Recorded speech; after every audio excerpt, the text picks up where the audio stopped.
কাঁচকলার কোপ্তা বানাবো, তার জন্য কাঁচকলাগুলো নিয়ে ছোট ছোট টুকরো করে কেটে নেব। আলুও নেব, আলুগুলো টুকরো টুকরো করে কেটে নিয়ে একসাথে ভালোভাবে সেদ্ধ করে নেব। ছোট ছোট টুকরো করার ফলে এগুলো খুব তাড়াতাড়ি সেদ্ধ হয়ে যাবে। এর জন্য ছোট ছোট টুকরো করা। এর মধ্যে 1 চামচ হলুদ গুঁড়ো দিয়ে দিলাম।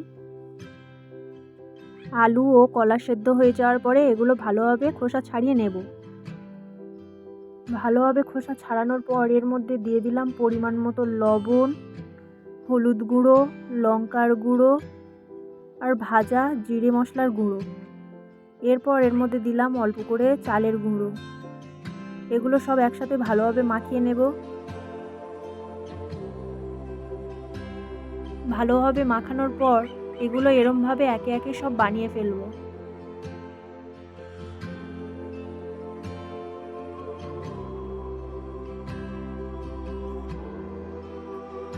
এরপর গরম তেলে এগুলো সব লাল লাল করে ভেজে নেব।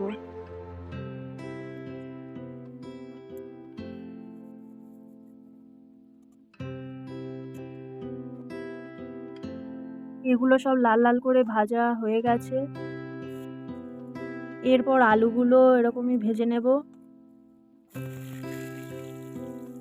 এরপর কড়াইয়ের মধ্যে সামান্য তেলে দিয়ে দিলাম জিরে, 2টো শুকনো লঙ্কা ছিঁড়ে, 2টো তেজপাতা। ওগুলো ভাজা হয়ে যাওয়ার পর তার মধ্যে দিয়ে দিলাম পেঁয়াজ বাটা ভাজা হয়ে যাওয়ার পর তার মধ্যে দিয়ে দিলাম আদা রসুন বাটা।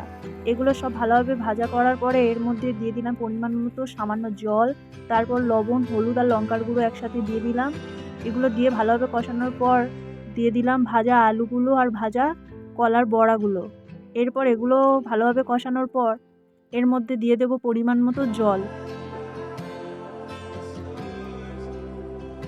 এরপর কড়াইয়ের ঢাকনাটা বন্ধ করে দিয়ে 5 মিনিট ফোটাবো।